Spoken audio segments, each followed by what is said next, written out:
It's a Sony. I mean, yeah, this channel started out with like Apple iPods and whatnot, but boy, do I like me a good Sony. The floppy disk, CDs, memory card standards I wish they wouldn't force on us. And yes, I'm finally looking at these. The something XM4s. Not to be confused with the other something XM4s, although their last gen buds were called the something XM3s. Not to be confused with the other something XM3s.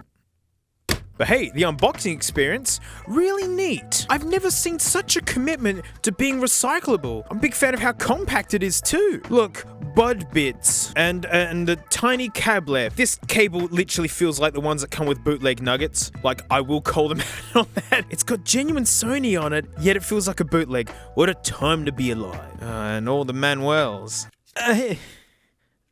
Oh, there's more. I absolutely hate roadmap style ones. Who wants to read this? Yeah. Okay, look, I don't mind fold out things if it folds out into one big thing. This is better. Yep, they go right inside your ears. We'll be bringing this up again in a bit. Yeah, cool. Much nicer. Look, see, I'll fold this up gently.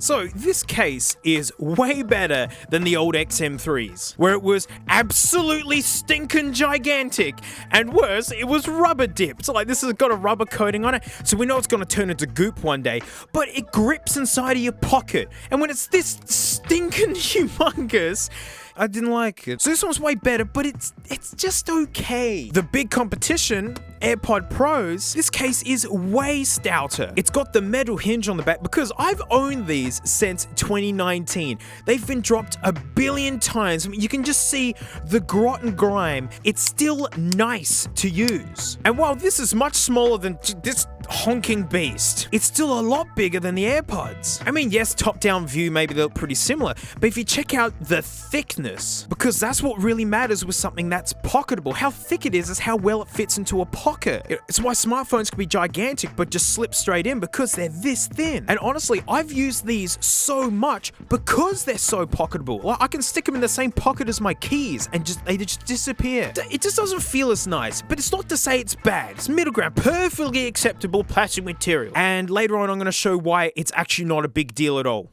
Look out, it's the boys. The magnets are insane. Like, they are the magnets are out of this world. It's funny how people call AirPods ugly because of their goofy stems. These look like a truffle. I mean, no lie. I looked up the shape of a truffle and the wiki image it's literally an XM4. We've now got the beans. I don't know where they are. And we've now got the truffles. They have touch controls, which I despise. Look, I'm Australian. We're constantly being attacked by flying things. I'm swiping for my life and accidentally pause the music. Or like say I'm mowing the lawn and I want to make sure that these are secure in my ear properly and I accidentally turn off the noise cancelling.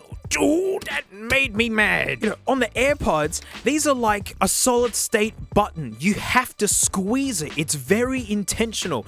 I don't care how dumb the stems look anymore. Just being able to adjust the fit without pausing your music and intentional button presses. Fit-wise, as you saw in the little illustration, they're basically full-blown earplugs. They've got these memory foam ends on them, which means you kind of want to scrunch them up before sticking them in. Compared to the AirPods, you don't have to do that. These just kind of rest on your ears. They just have a very simple seal and that's enough for the noise cancelling to work. Because Sony does tout that they've got the best noise cancelling in the business. To transition straight into it, yeah, the noise cancelling on the Sonys is better than the AirPods. You know, I play the drums and using these as earplugs, the Sonys do a better job. But for how lightweight they fit in your ears, it's actually amazing how good the Pros still are. So that edge comes from the fact that they're also earplugs as well. That's how they do it. But I go for really long walks, like 2.5 hour long walks where I'll just disappear, listen to podcasts, whatever, and the Sonys work great for that. I never got sick of having them in my ears, and they worked fantastically as what I call electronic earplugs. In other words, noise cancelling, no music or nothing. I just want quiet so I can think. It's noisy around here, and these did a fantastic job at that. Only issue with these was the adaptive noise cancelling, because you have to use the Sony app. It's a really fussy app, and honestly, it's just trying to be too clever. It was just randomly turning on and off. It would go bing, bing, bing, pausing my music, dimming my music, letting noise in. Most of us just want noise cancelling on or off. Either give me the best noise cancelling you got, or let me hear what the ambient world's doing. Oh, it was so aggravating. I nearly condemned these. As a first impression, it was awful. Once I turned that stuff off, it was great. Then I really started liking these. Like, so sorry, Sony, your app is, I hated your app. Little tidbit, I stopped playing games after my PS4 Pro wiped my drive clean during an update and I lost 200 hours in Skyrim. I honestly haven't gained much since. Well, sound-wise, all the rave reviews on their sound are just. They bump the bass a touch, but it's really maturely done. And like, look, I know a lot of people buy stuff and then look for reviews. And I'm here to settle your buyer's remorse. You got some really nice sounding headphones here. I do prefer the fit to these. You can just deploy them so quickly. You don't have to squish foam and smash them straight into your ears. But I know a lot of people don't want to buy Apple stuff. That's fine. And if you choose to buy these, you're gonna love them. You know, if you vibe with the earplug fit, that is. But this is when the review's gonna change gears a little bit. You know, before this channel, I couldn't afford high-end headphones. I've always worked in music, and that's how I was able to sample top-end headphones when I was doing some studio work. But in the last couple of years, I've really gotten a big scope of headphones. And what it's done is shown me just how expensive wireless headphones really are. Whether you choose AirPods or the Sony's, right, they're 400 Aussie bucks. That's proper money. Let's say you're happy to lose some convenience. In other words,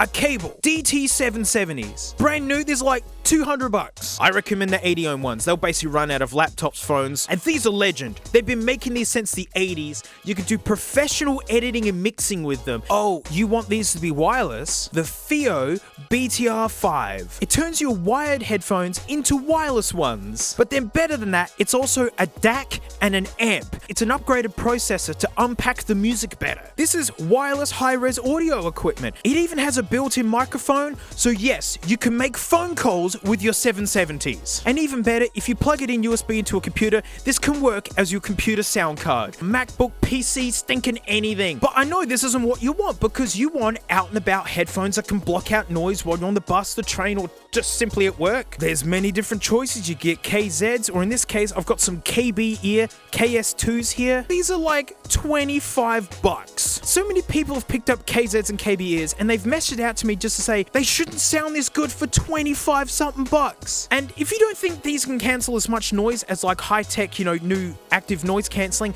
well, you can customize these with all sorts of tips. You can customize these to fit you. And these aren't proprietary cables. You can order big, plush, soft, lovely ones. Turns out these dongles actually do have a little DAC in them. I was wrong. But you've got the BTR5 now. You can make these wireless. Or you can let you buy wireless cables. And there's another thing. I mean, while this guy does have a battery in it, you can use it plugged in. These guys don't have batteries. You just pick them up and you can just use them. Everything has a battery in it nowadays. Unironically, I could go, damn it, I forgot to charge my toothbrush again. And that's a normal thing. That isn't even funny. But apart from that benefit, talk to any school network admin, and there's just so many things that cables do better than wireless. Cause look, these have a microphone. Let's have a comparison. Thought this one time I'm bartering on the price of second-day-old sausage rolls at the servo. And it's like, they're only asking 50 cents, but I have respect for myself and like don't want to be ripped off at all. But like, problem is someone else wants to barter as well, and it's like getting super hairy, hey. So it turns out it wasn't someone else haggling on 2-day-old sausage rolls, mate. It's like the manager asking me to leave, hey, because like, I'm going to be honest, mate, I've like a proper history of this. Like, I'm in here every 15 minutes haggling just on anything, mate. Like, so like, it got pretty hairy, hey, because like, they gave me two options, honestly, mate, which was like, just go home and like, find a job, or like go to jail. And like, you betcha, mate, I went to jail over this, hey, because like, I have standards, mate. I will not be ripped off, and I'll be back when they're 4-day-old sausage rolls. The 25 boys just schooled the $400 boys, and it can be scary if you got 400 bucks wrapped up in something that is just so easily to lose. These sound great, and it's not a big deal if you lose them. No one's gonna steal them, right? That's even the best bit. No one's gonna pinch your cabled headphone. You can have a better home experience and still a very good out and about experience and better phone calls. And so if you're looking at all this compared to this and go, oh wow, you really can get a lot for your money. Well, it actually gets worse. These are from 2019, as I said, and they're almost 2, and they're dying. They make static noises when adjusting them, and the batteries are getting tired, and that's normal. That's just what they do. And it kind of gets me because my favorite headphones at home are my old Stacks that I hunted down for a bargain. They are 40 years old, and not only do they still work, they dazzle people who wear them. And all of these have every chance of lasting decades. I mean, even if the battery cacks out on this guy, it's still a fantastic, like, plug-in sound card. But now folks are chiming in going, whoa, mate, but what about that 3D amazing audio, though? Like, that's a big reason to get these. And yes, it is super neato. It is really, really fun. But I know of a video called Virtual Barbershop. Grab any old pair of headphones you have, earbuds be damned, pop that video on, close your eyes, and prepare for a ride. Basically, it's very clever recording that makes your Rego headphones sound incredibly 3D. So if you're curious what the experience is like, there you go. It's an audio technique rather than something special in the earbuds themselves. Remember, Apple turned on that feature for the AirPod Pros like a year into them coming out. It was just, okay, you can do that now. These are very disposable for the spend. And that's just kind of my feelings about old true wireless headphones at the moment. I don't really get excited about them anymore. Doesn't matter how great they are doomed to die. You know, when the Empyreans arrived, I got so excited because I knew from my experience with vintage headphones that if I look after these, I could enjoy these, I mean it, for the rest of my life. Maybe even hand them on to someone else someday. But this isn't why you clicked on the video, I know. I mean, these feelings have only just hit me recently when the AirPods finally started messing up. And I felt a responsibility there just to share just how much you can get for your 400 wing wangs. But if that price of convenience is okay with you, and it absolutely is for most people, I'm telling you, because hey, I remember my first time using full wireless earbuds, and like the lack of cables is really satisfying. The Sonys are great. The case isn't that good, but hey, you're gonna throw them away in a few years anyway. They're great. All glory to convenience. Well, that's it. Thanks so much for watching. Huge thanks to my patrons, especially these stinky names right here, mate, because $1 a month, I do extra videos. It's the least I can do for you. You know, I love being able to turn off ads on most of the videos. You know, I don't need to do sponsored spots. You're helping me invest in my business. I got so much stuff planned, you know, possibly even bring employees to help me. And it's all thanks to my patrons. And this week, mate, in my giant nugget hoard, I have this thing. It's a Sony. But what I like about it is this is a voice recorder, and what I want to know is like that microphone better be stinking amazing. It better be better than the whatever XM4s I just did. And like, you know, I'll see you all next time.